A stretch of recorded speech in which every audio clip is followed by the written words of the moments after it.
ಭಾವನವನ ವೀಣಾ ತೊರೆಯ ನೀರದು ಹರಿದು ಹಳತನ್ನು ತೊರೆವಂತೆ ರಾಗ ಭಾವಗಳಿಲ್ಲಿ ನವನವೀನ ಮೊಗ್ಗು ದಳಗಳ ಬಿಡಿಸಿ ಕುಸುಮವನು ಪೊರೆವಂತೆ ರಾಗ ಭಾವಗಳಿಲ್ಲಿ ನವನವೀನ ಪದಗಳ ಪುರದಲ್ಲಿ ಹೊಸ ಕಾವ್ಯ ದೊರೆವಂತೆ ರಾಗ ಭಾವಗಳಿಲ್ಲಿ ನವನವೀನ ಭಾವನವನವೀನ.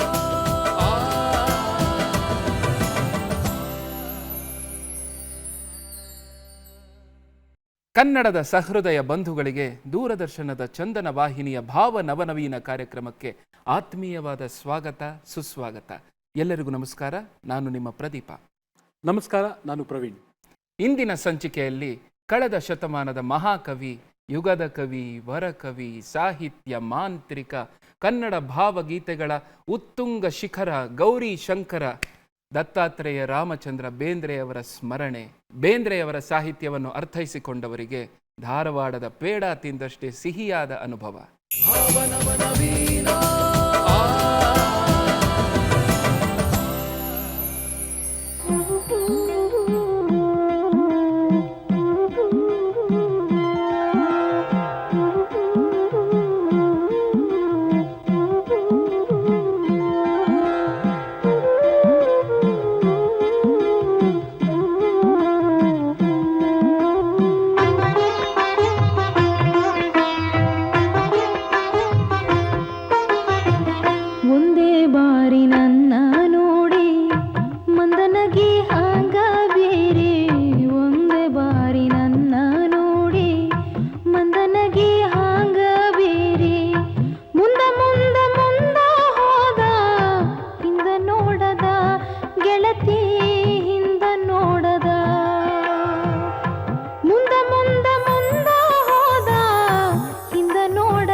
ಬೇಂದ್ರೆಯವರ ಕವನಗಳ ಸಾಹಿತ್ಯದ ಹಲವಾರು ಆಯಾಮಗಳನ್ನು ನಾವು ಇಂದಿನ ಸಂಚಿಕೆಯಲ್ಲಿ ಕಾಣಲಿದ್ದೇವೆ.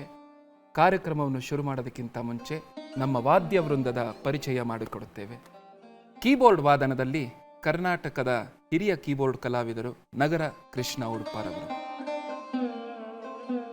ಗಿಟಾರ್ನಲ್ಲಿ ಸಮರ್ಥ್ ದೇಸಾಯಿ.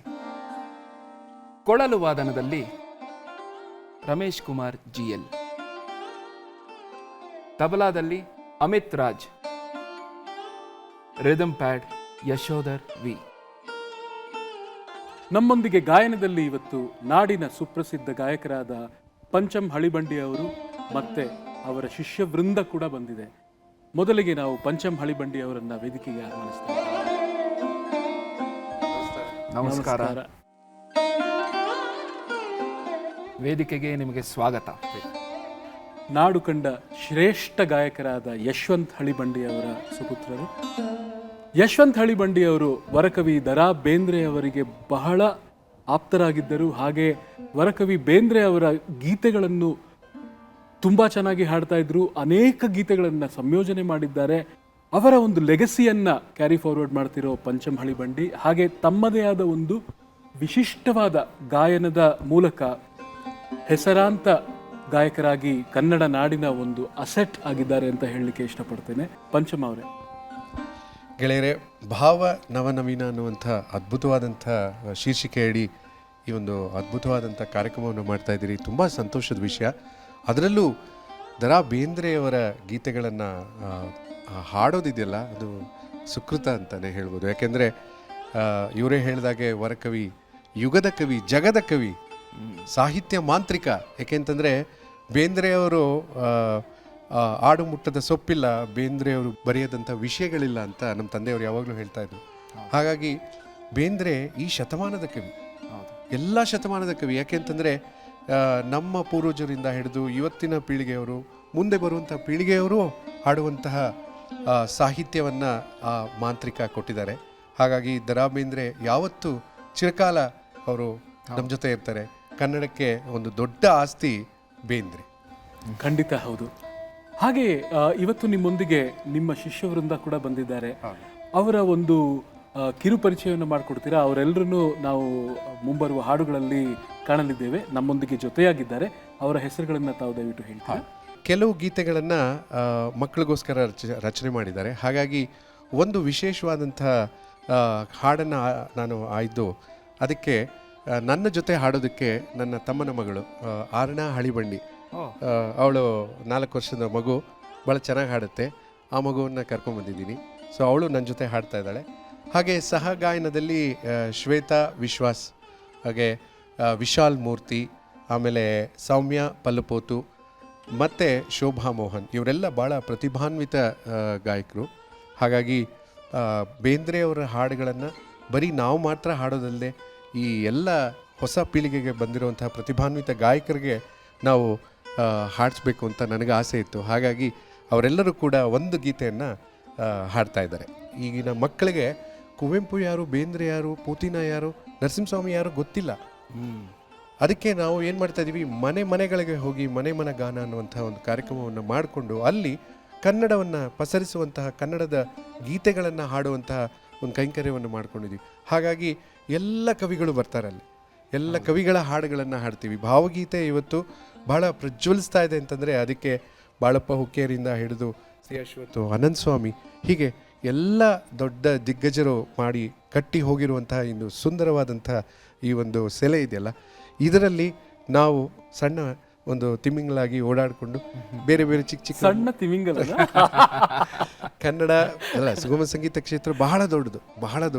ಹಾಗಾಗಿ ಕನ್ನಡಕ್ಕೆ ಒಂದು ಭಾವಗೀತೆಗಳಿಗೆ ನಮ್ಮ ಒಂದು ಪುಟ್ಟ ಸೇವೆಯನ್ನು ಮಾಡುವಂತಹ ಒಂದು ಕೆಲಸವನ್ನು ಮಾಡ್ತಾ ಇದ್ದೀವಿ. ಬಹುಶಃ ನೀವುಗಳು ಅದನ್ನೇ ಮಾಡ್ತಾ ಇದ್ದೀರಿ.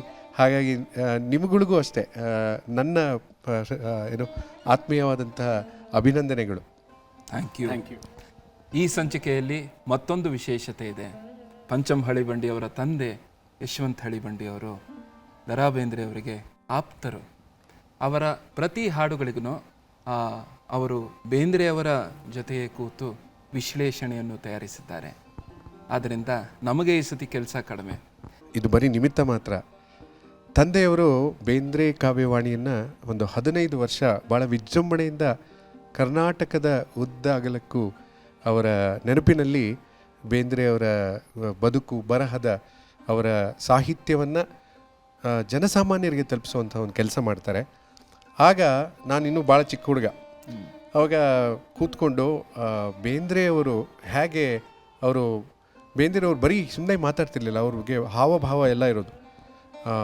ಕೈ ಎತ್ತೋದು, ತಲೆ ಎತ್ತಿ ಹಿಂಗೆ ಮಾತಾಡೋದು, ಹೀಗೆ ಆ ಹಾವಭಾವವನ್ನು ಭಾಳ ಹತ್ತಿರದಿಂದ ವೀಕ್ಷಿಸಿ ಅದಕ್ಕೆ ಪೂರಕವಾಗಿ ಇವರು ಒಂದೊಂದು ಗೀತೆಗೂ ಅವ್ರದ್ದೇ ಆದಂಥ ಕಲ್ಪನೆಯಲ್ಲಿ ಸಾಲುಗಳನ್ನು ಬರೀತಾರೆ. ಬಹುಶಃ ಇವತ್ತು ಹಾಡುವಂಥ ಎಲ್ಲ ಗೀತೆಗಳಿಗೆ ನಾನು ಮಾತಾಡ್ಬೋದು, ಆದರೆ ನನ್ನನ್ನು ಮಾತಾಡಿಸ್ತಾ ಇರೋರು ನಮ್ಮ ತಂದೆ. ಅದು ಅವ್ರಿಗೆ ಪ್ರೇರಣೆಯಾಗಿದ್ದು ದ.ರಾ. ಬೇಂದ್ರೆಯವರು. ಹಾಗಾಗಿ ಈ ಇಬ್ಬರು ದೊಡ್ಡ ಏನಂತಾರೆ ಲೆಗಸಿ ಉಳ್ಳಂತಹ ಲೆಜೆಂಡ್ಸ್ ಇದ್ದಾರಲ್ಲ, ಅವರ ಒಂದು ಏನು ಹಾಕಿಕೊಟ್ಟಂಥ ಹಾದಿಯನ್ನು ನಾವು ಜಸ್ಟ್ ನಡೆಸ್ತಾ ಇದ್ದೀವಿ ಅಷ್ಟೆ. ನಾವು ಇದರಲ್ಲಿ ಏನೂ ಇಲ್ಲ. ನನಗೆ ಭಾಳ ಸಂತೋಷ ಆಗ್ತಾ ಇದೆ. ನಮ್ಮ ಪ್ರೇಕ್ಷಕರಿಗೆ ಇದು ರಸದೌತಣ. ಸರಿ, ಹಾಗಾದರೆ ನಮ್ಮ ಮೊದಲನೇ ಗೀತೆ ಶುರು ಮಾಡೋಣ. ಪಾತರಗಿತ್ತಿ ಪಕ್ಕ, ಯಶವಂತ್ ಹಳಿಬಂಡಿಯವರ ಸ್ವರ ಸಂಯೋಜನೆ. ಹಾಡುತ್ತಿರುವವರು ಪಂಚಮ್ ಹಳಿಬಂಡಿ. ಇದ್ರ ಬಗ್ಗೆ ಒಂದು ಸಣ್ಣ ವಿಶ್ಲೇಷಣೆ ಇದೆ. ಖಂಡಿತ. 1989-90 ಇಸ್ವಿ ಆವಾಗ ಏನು ದೂರದರ್ಶನ್ ಶುರುವಾಗಿರುತ್ತೆ. ಆ ಟೈಮಲ್ಲಿ ಕೆಲವು ಗಾಯಕರುಗಳನ್ನು ಕರೆಸ್ತಾರೆ. ಅದರಲ್ಲಿ ಅಶ್ವಥ್ ಸರ್ ಇರ್ತಾರೆ, ಸುಬ್ಬಣ್ಣ ಸರ್ ಇರ್ತಾರೆ, ಹಾಗೆ ನಮ್ಮ ತಂದೆಯವರು ಇದ್ದರು. ಆವಾಗ ನಮ್ಮ ತಂದೆಯವರು ದಾಂಡೇಲಿಯಲ್ಲಿ ಕೆಲಸ ಮಾಡ್ತಾಯಿದ್ರು. ಸೊ ಹಾಗಾಗಿ ಕರೆ ಬಂದಾಗ ಅವ್ರಿಗೆ ತುಂಬ ಸಂತೋಷ ಆಗುತ್ತೆ. ದೂರದರ್ಶನಲ್ಲಿ ಹಾಡುವಂಥ ಒಂದು ಅವಕಾಶ ಅಂತ ಅಂದ್ಬಿಟ್ಟು ಮೊದಲನೆಯ ಗೀತೆಯನ್ನು ಅವರು ಆರಿಸ್ಕೊಂಡಿದ್ದು ಪಾತರಗಿತ್ತಿ ಪಕ್ಕ. ಅವರು ಈ ಗೀತೆಯನ್ನು ಹಾಡ್ತಾರೆ. ಅವರೇ ಹೇಳ್ಕೊಂಡಿದ್ದು ಪಾತರಗಿತ್ತಿ ಪಕ್ಕ ಅನ್ನುವಂಥ ಒಂದು ಗೀತೆ ಎಷ್ಟು ಜನಮನ್ನಣೆ ಆಯಿತು ಅಂತಂದರೆ, ಅವ್ರಿಗೆ ಅದು ಟೆಲಿಕಾಸ್ಟ್ ಆದ ತಕ್ಷಣ ಬೇರೆ ವೇದಿಕೆಗಳಲ್ಲಿ ಹಾಡೋದಕ್ಕೆ ಅವ್ರಿಗೆ ಅವಕಾಶ ಸಿಕ್ತು.